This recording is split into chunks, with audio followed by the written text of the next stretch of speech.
Ahab mempunyai 70 orang anak laki-laki. Di Samaria, Yehu menulis surat dan mengirimnya ke Samaria, kepada pembesar kota itu, kepada para tua-tua, dan kepada para pengasuh anak-anak Ahab. Bunyinya, "Sekarang segera sesudah surat ini sampai kepadamu, kamu yang mempunyai anak-anak tuanmu, di bawah pengawasanmu lagi pula mempunyai kereta dan kuda, dan kota yang berkubu serta senjata, maka pilihlah seorang yang terbaik dan yang paling tepat dari antara anak-anak tuanmu. Lalu dudukkanlah dia di atas takhta ayahnya. Kemudian berperanglah membela keluarga tuanmu."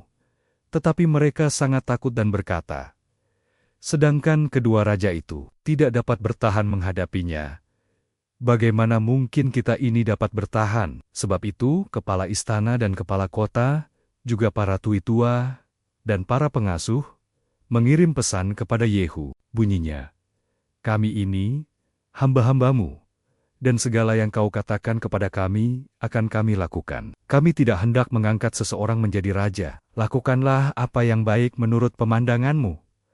Kemudian, Yehu menulis surat untuk kedua kalinya kepada mereka. Bunyinya, "Jika kamu memihak kepadaku, dan mau menurut perkataanku, ambillah kepala anak-anak tuanmu, dan datanglah kepadaku besok kira-kira waktu ini ke Yizreel." Adapun ke-70 anak raja itu, tinggal bersama-sama orang-orang besar di kota itu, yang mendidik mereka. Tatkala surat itu sampai kepada mereka, mereka mengambil anak-anak raja itu, menyembelih ke-70 orang itu, menaruh kepala orang-orang itu ke dalam keranjang, dan mengirimkan semuanya kepada Yehu di Yizreel. Ketika suruhan datang memberitahukan kepadanya, telah dibawa orang kepala anak-anak raja itu, berkatalah Yehu, "Susunlah semuanya menjadi 2 timbunan di depan pintu gerbang sampai pagi." Pada paginya, keluarlah Yehu, berdirilah ia, lalu berkata kepada segenap orang banyak, "Kamu ini tidak bersalah. Memang akulah yang telah mengadakan persepakatan melawan tuanku dan telah membunuh dia. Tetapi semua orang ini, siapakah yang membunuh mereka? Ketahuilah sekarang bahwa firman Tuhan yang telah diucapkan Tuhan tentang keluarga Ahab tidak ada yang tidak dipenuhi.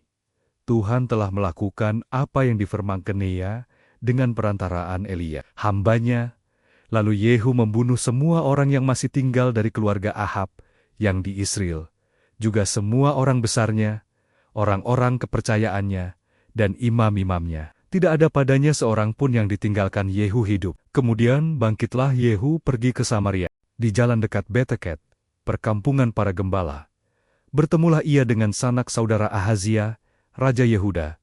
Lalu ia bertanya, "Siapakah kamu ini?" Jawab mereka, "Kami adalah sanak saudara Ahazia, dan kami datang untuk memberi salam kepada anak-anak raja dan anak-anak ibu suri." Berkatalah Yehu, "Tangkaplah mereka hidup." Lalu ditangkaplah mereka hidup-hidup, dan disembelih dekat perigi Beteket, 42 orang, dan tidak ada seorang pun ditinggalkannya hidup daripada mereka. Setelah pergi dari sana, bertemulah ia dengan Yonadab bin Rechab, yang datang menyongsong dia. Ia memberi salam kepadanya serta berkata, "Apakah hatimu jujur kepadaku seperti hatiku terhadap engkau?"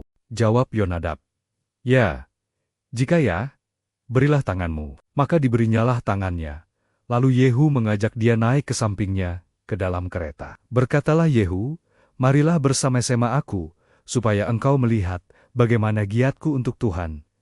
Demikianlah Yehu membawa dia dalam keretanya. Setelah Yehu sampai di Samaria, maka ia membunuh semua orang yang masih tinggal dari keluarga Ahab di Samaria. Ia memunahkannya, sesuai dengan firman yang diucapkan Tuhan kepada Elia. Kemudian Yehu mengumpulkan seluruh rakyat, lalu berkata kepada mereka, "Adapun Ahab masih kurang beribadah kepada Baal, tetapi Yehu mau lebih hebat beribadah kepadanya. Oleh sebab itu, panggillah menghadap aku semua Nabi Baal, semua orang yang beribadah kepadanya, dan semua imamnya, seorang pun tidak boleh tidak hadir. Sebab aku hendak mempersembahkan korban yang besar kepada Baal. Setiap orang yang tidak hadir tidak akan tinggal hidup. Tetapi perbuatan ini adalah akal Yehu, supaya ia membinasakan orang-orang yang beribadah kepada Baal." Selanjutnya Yehu berkata, "Tentukanlah hari raya perkumpulan kudus bagi Baal." Lalu mereka memaklumkannya. Yehu mengirim orang ke seluruh Israel. Maka datanglah seluruh orang yang beribadah kepada Baal, tidak seorang pun yang ketinggalan. Lalu masuklah semuanya ke dalam rumah Baal, sehingga rumah itu penuh sesak, dari ujung ke ujung. Kemudian berkatalah Yehu kepada orang yang mengepalai gudang pakaian, "Keluarkanlah pakaian untuk setiap orang yang beribadah kepada Baal." Maka dikeluarkannyalah pakaian bagi mereka. Sesudah itu masuklah Yehu dan Yonadab bin Rekab ke dalam rumah Baal, lalu berkatalah ia kepada orang-orang penyembah Baal di situ, "Periksalah dan lihatlah, supaya jangan ada di antara kamu di sini seorang pun dari hamba-hamba Tuhan, melainkan hanya orang-orang yang beribadah kepada Baal." Lalu masuklah mereka untuk mempersembahkan korban sembelihan dan korban bakaran. Adapun Yehu telah menempatkan 80 orang di luar dan telah berkata, "Siapa yang membiarkan lolos seorang pun dari orang-orang yang kuserahkan ke dalam tanganmu, nyawanya lah ganti nyawa orang itu." Setelah Yehu selesai mempersembahkan korban bakaran, berkatalah ia kepada bentara-bentara dan kepada perwira-perwira, "Masuklah, bunuhlah mereka, seorang pun tidak boleh lolos." Maka dibunuhlah mereka dengan mata pedang. Lalu mayatnya dibuang. Kemudian masuklah bentara-bentara dan perwira-perwira itu ke gedung rumah Baal.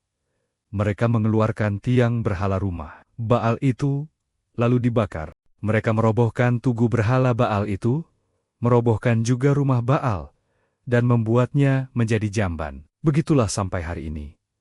Demikianlah Yehu memunahkan Baal dari Israel. Hanya Yehu tidak menjauh dari dosa-dosa Yerobeam bin Nebat, yang mengakibatkan orang Israel berdosa pula, yakni dosa penyembahan anak-anak lembu emas yang di Betel dan yang di. Dan berfirmanlah Tuhan kepada Yehu, "Oleh karena engkau telah berbuat baik dengan melakukan apa yang benar di mataku, dan telah berbuat kepada keluarga Ahab, tepat seperti yang dikehendaki hatiku, maka anak-anakmu akan duduk di atas takhta Israel sampai keturunan yang keempat."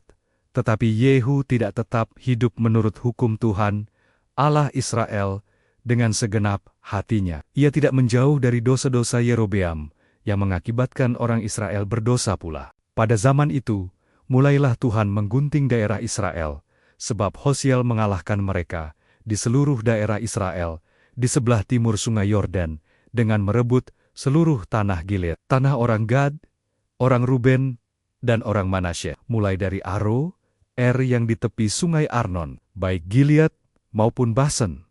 Selebihnya dari riwayat Yehu, dan segala yang dilakukannya, dan segala kepahlawanannya, bukankah semuanya itu tertulis dalam kitab sejarah raja-raja Israel? Kemudian Yehu mendapat perhentian bersama-sama dengan nenek moyangnya, dan ia dikuburkan di Samaria, maka Yohas, anaknya, menjadi raja menggantikan dia. Adapun lamanya Yehu menjadi raja atas Israel di Samaria adalah 28 tahun.